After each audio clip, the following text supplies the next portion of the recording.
Bismillahirrahmanirrahim. Assalamualaikum warahmatullahi wabarakatuh. Kami dari kelompok 3 akan mempresentasikan materi yang telah diberikan kepada kami yang berjudul Aliran Khawarij.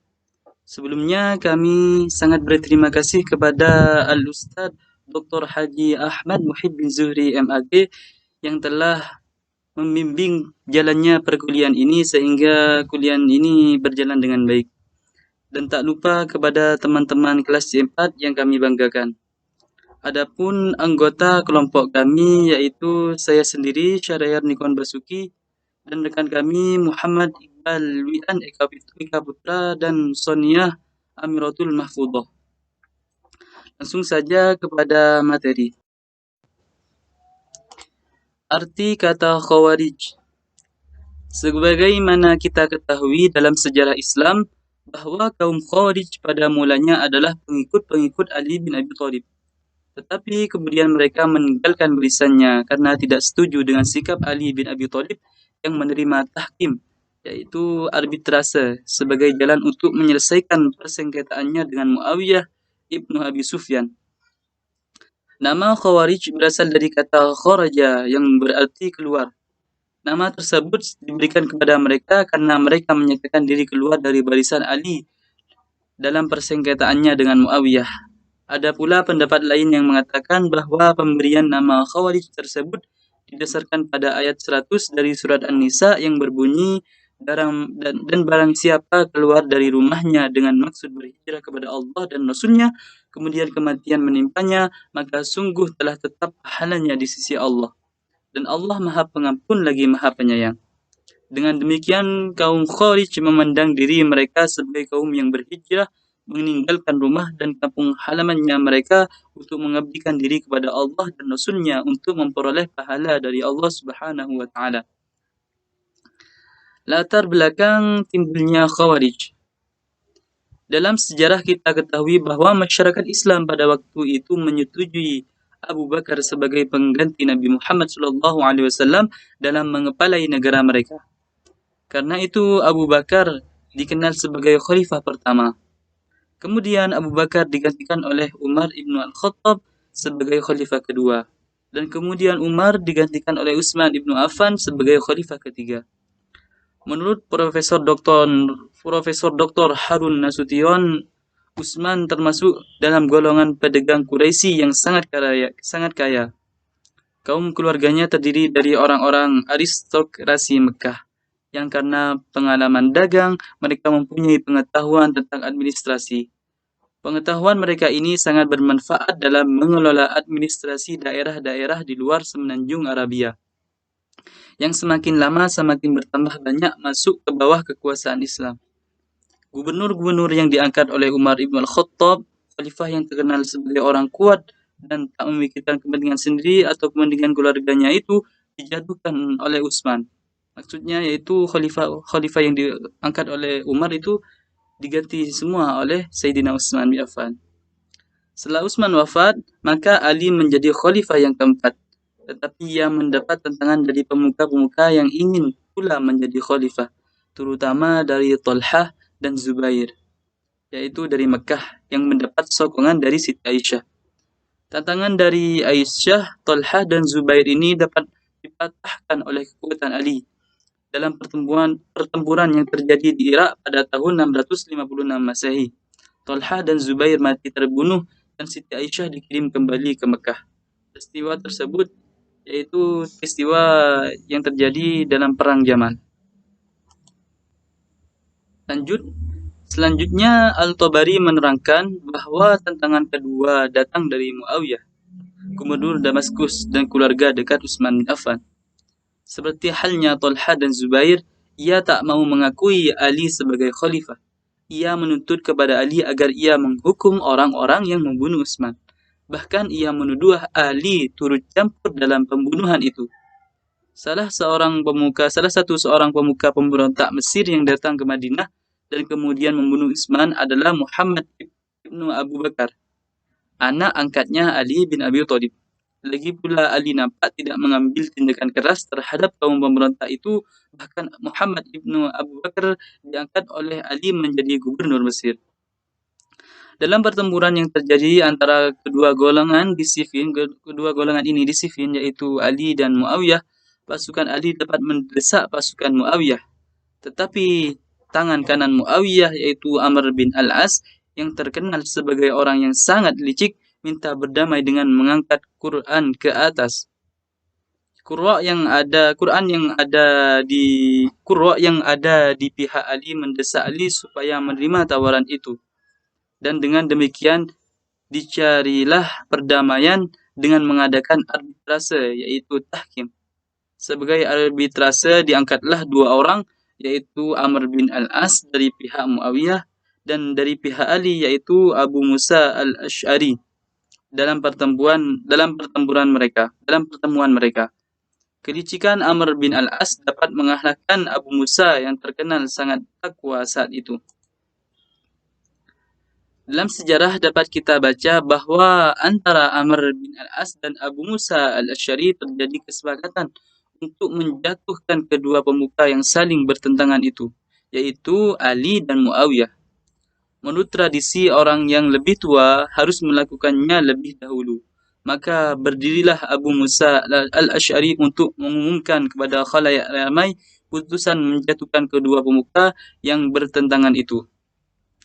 Sesuai dengan kesepakatan mereka, kemudian setelah itu berdirilah Amr bin Al-As dan mengumumkan kepada khalayak ramai bahwa ia hanya menyetujui penjatuhan Ali, tetapi menolak penjatuhan Muawiyah.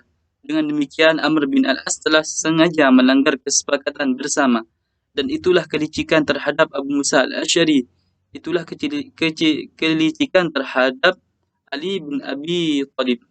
Maka jelaslah bagi kita bahwa kejadian tersebut sangat merugikan Ali dan sangat menguntungkan kepada Muawiyah. Padahal yang sah menurut hukum Allah yang berhak menjadi khalifah, sedangkan Muawiyah penduduknya tak lebih dari gubernur daerah yang tak mau tunduk kepada Ali sebagai khalifah. Tetapi dengan arbitrase ini Muawiyah dapat diangkat menjadi khalifah. Karena itu tidak mengherankan kalau keputusan ini ditolak oleh Ali. Dan ia tak mau meletakkan jabatannya sebagai khalifah sampai beliau wafat karena terbunuh pada tahun 661 Masehi. Keadaan Ali menerima tipu muslihat Amr bin Ibnu Al-As dalam arbitrase sungguh pun dalam keadaan terpaksa, tidak dapat diterima oleh sebagian dari pasukannya. Mereka berpendapat bahwa putusan serupa itu tidak dapat diberikan oleh arbitrase manusia. Putusan hanya dapat diterima apabila datang dari Allah sebagaimana ditegaskan dalam Al-Quran. Artinya tidak ada hukum selain dari hukum Allah. Selanjutnya kami berikan waktu kepada rekan kami, yaitu Muhammad Iqbal Wian Eka Putra. Waktu dan tempat kami persilahkan. Baik, saya akan melanjutkan presentasi dari saudara Nikon Masuki. Menurut mereka, Ali telah melakukan kesalahan karena tidak berpegang teguh kepada hukum Allah. Karena itu mereka meninggalkan barisannya. Golongan yang keluar dari barisan Ali inilah yang dalam sejarah dikenal sebagai Khawarij. Mereka memisahkan diri dari barisan Ali karena menganggap Ali bersalah dan berbuat dosa. Maka mereka memusuhi Ali sehingga Ali sekarang menghadapi dua musuh, yakni pasukan Muawiyah dan pasukan Khawarij. Karena selalu mendapat serangan dari golongan Khawarij, maka Ali harus memusatkan perhatiannya untuk menghancurkan kaum Khawarij ini terlebih dahulu. Tetapi setelah mereka kalah, pasukan Ali merasa kelelahan untuk meneruskan pertemuan dengan pasukan Muawiyah. Karena itu, Muawiyah tetap berkuasa di Damaskus, dan setelah Ali bin Abi Thalib wafat, Muawiyah dengan mudahnya memperoleh pengakuan sebagai khalifah umat Islam pada tahun 661 Masehi. Selanjutnya adalah doktrin aliran Khawarij. Menurut Profesor Dr. Harun Nasution, bahwa menurut Abu Zahra, timbulnya paham teologi dalam kalangan kaum Khawarij bermula dari paham mereka dalam masalah-masalah politik atau ketatanegaraan. Selanjutnya di dalam kitab Maqalat disebutkan bahwa dalam hubungannya dengan khalifah-khalifah yang empat, maka khalifah atau pemerintahan Abu Bakar dan Umar seluruhnya dapat mereka terima, karena kedua khalifah tersebut diangkat dan tidak nyeleweng dari ajaran-ajaran Islam. Akan tetapi, pada pemerintahan Ali bin Abi Thalib, menurut pandangan mereka, Ali telah menyeleweng dari ajaran agama Islam sejak terjadinya peristiwa arbitrase atau tahkim sebagai jalan untuk menyelesaikan persengketaan tentang Khalifah Ali bin Abi Thalib dengan Muawiyah bin Abu Sufyan. Karena itu, Utsman dan Ali menurut mereka adalah kafir.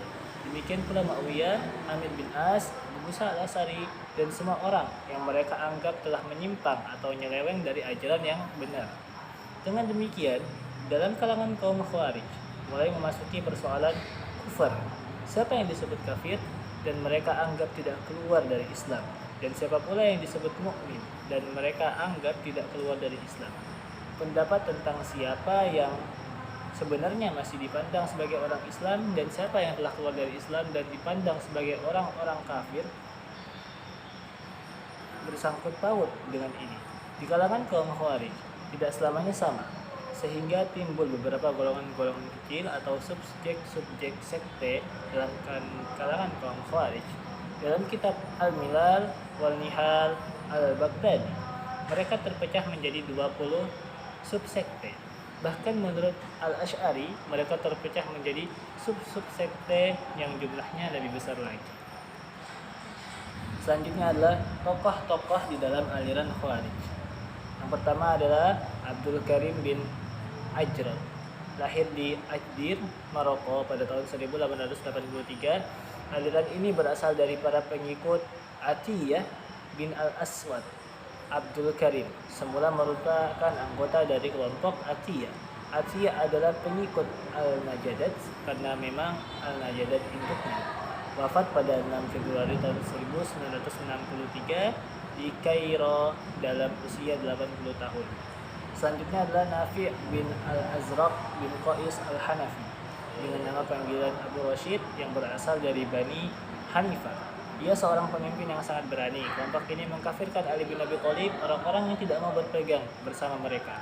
Wilayah kekuasaannya adalah Azariqah di antara perbatasan Irak dan Iran. Pada akhirnya Nafi meninggal dunia pada tahun 1600.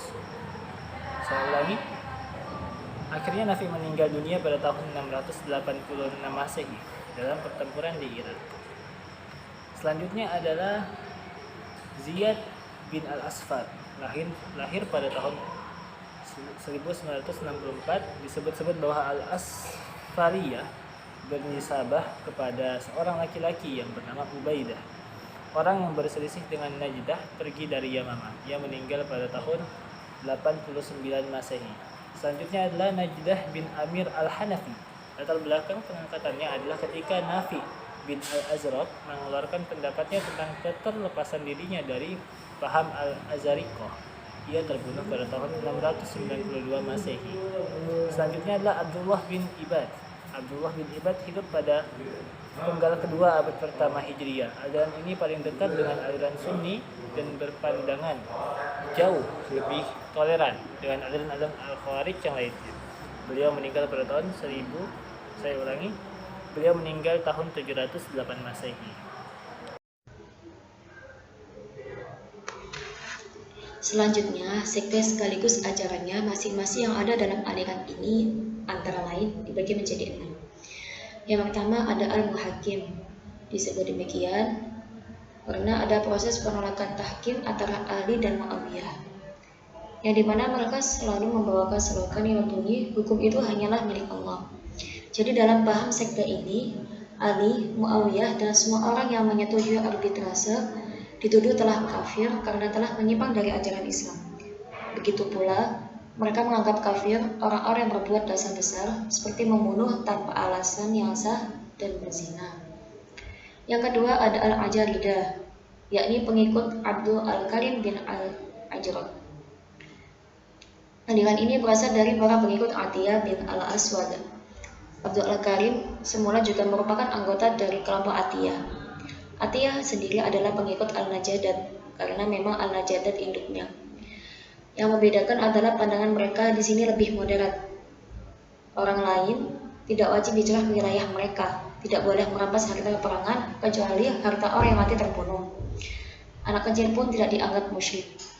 Serta surat Yusuf dipandang bukan bagian dari Al-Quran karena menurut mereka tidak layak Al-Quran itu memuat cerita-cerita tentang percintaan. Yang ketiga ada Al-Azariqah, yakni pengikut Nafi' bin Al-Azraq bin Qais Al-Hanafi dengan nama panggilan Abu Rashid yang berasal dari Bani Hanifah. Beliau adalah seorang pemimpin yang sangat berani. Kelompok ini mengkafirkan Ali bin Abi Thalib, yakni orang-orang yang tidak mau berperang bersama mereka, menganggap mereka musyrik, kemudian menolak hukum rajam bagi orang yang berzina, dan yang lebih parah lagi, mereka menganggap Allah mengutus orang nabi tersebut kafir, setelah diutus ataupun sebelum diutus. Yang keempat, ada Al-Najadat, yakni pengikut Najadah bin Amir Al-Hanafi. Latar belakang pengangkatannya adalah ketika Nafi bin Al-Azraq mengeluarkan pendapatnya tentang keterlepasan dirinya dari paham Al-Azhariqah. Sekalipun mereka sependapat dengan dia dan menyebut mereka orang musyrik serta menghalalkan membunuh anak-anak kecil dan kaum wanita yang berbeda aliran dengannya. Bagi mereka menyembunyikan identitas keimanannya demi keselamatan dirinya itu diperbolehkan. Dan bagi mereka An-Najadat, dosa kecil dapat meningkat menjadi besar bila dikerjakan secara terus-menerus. Yang kelima, ada Safariyah, yakni pengikut Ziyad bin Al-Asfar. Disebutkan bahwa Safariyah bernisbah kepada seorang laki-laki yang bernama Ubaidah, orang berselisih dengan Najadah, pergi dari Yamamah. Al-Baghdadi mengatakan bahwa pandangan Safariyah mirip dengan pandangan Azhariqah. Di sini ada pendapat yang penting dalam istilah kufur atau kafir yang mengandung dua makna. Yang pertama, kufur bin nikmah, yakni mengingkari nikmat Tuhan. Jadi menurut mereka kafir tidak berarti keluar dari Islam. Kemudian makna yang kedua ada kufur bi Allah, yakni mengingkari Tuhan. Kemudian takiyah hanya boleh dalam bentuk perkataan, tidak boleh dalam bentuk tindakan, kecuali bagi wanita Islam boleh menikah dengan laki-laki kafir bila terancam keimanan dirinya. Yang keenam ada Al-Ibadiyah, yakni pengikut Abdullah bin Ibad. Abdullah bin Ibad hidup pada penggal kedua abad pertama Hijriyah. Aliran ini paling dekat dengan aliran Sunni dan berpandangan jauh lebih toleran dengan aliran-aliran Khawarij lainnya. Orang yang berdosa besar tidak disebut mukmin, melainkan muwahhid, atau dalam arti lain kafir nikmat, tidak membuat pelakunya keluar dari Islam. Selanjutnya, pemikiran aliran Khawarij dalam dinamika kontemporer. Khawarij saat ini masih terdapat di daerah Tripoli Barat, Aljazair, dan Pulau Zanzibar dan Oman. Di Jazirah Arab dengan jumlah seluruhnya hanya sekitar 25.000 saja. Memang sudah tidak banyak lagi orang-orang yang asli firqah Khawarij, namun masih ada di beberapa negara Timur Tengah dengan jumlah yang sedikit. Walau begitu, pemikiran firqah Khawarij masih sangat banyak kita temui di zaman saat ini secara turun-menurun dan bertahan hingga saat ini. Bisa kita amati, sebagian ada yang pemikirannya persis seperti orang Khawarij pada zaman Ali bin Abi Thalib, yakni masih banyak yang mengkafirkan sesama muslim bila orang tersebut tidak sepemikiran dengannya. Adapun sifat radikal dan ekstrim yang disamakan dengan zaman Khulafaur Rasyidin. Adapun lagi sifat anti toleran, dan yang terakhir serta banyaknya peperangan maupun perselisihan karena beda suku dan agama. Adapun langkah yang diambil seharusnya yakni dihilangkan pemikiran-pemikiran keras seperti itu. Karena sangat tidak mungkin semuanya harus disamakan, maka yang ada harus disatukan sudah perbedaan itu. Sekian dari beberapa pemaparan materi di atas. Mungkin masih ada yang belum jelas atau ada yang ingin dipertanyakan. Silakan bisa chat di kolom komentar di bawah ini. Saya selaku dari perwakilan kelompok 3, mohon maaf apabila ada salah kata, ucapan ataupun penulisan. Dan terima kasih atas perhatiannya. Wabillahi taufiq wal hidayah. Wassalamualaikum warahmatullahi wabarakatuh.